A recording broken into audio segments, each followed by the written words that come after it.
Hey everyone, and welcome back to another video. And in this video, I'm going to show you how to hide read articles on Feedly. Now this video is going to be particularly useful for individuals. Let's say that you just finished reading this article over here about Trump's family DeFi project. How do you actually go ahead and hide that article after you've read it? Now this video is going to be short, sweet, and simple, guys. There's not going to be a lot of steps involved, but the way to actually do this is that first you're going to click on your profile name on the upper left-hand corner. Next, you're going to click on settings.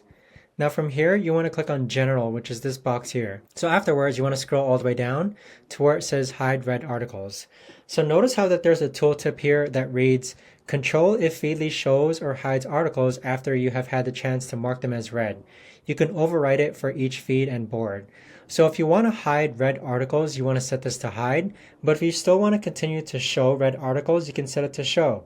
So this is based on your preference, but that right there, guys, is the best and easiest way that I know of to actually go ahead and hide read articles on Feedly.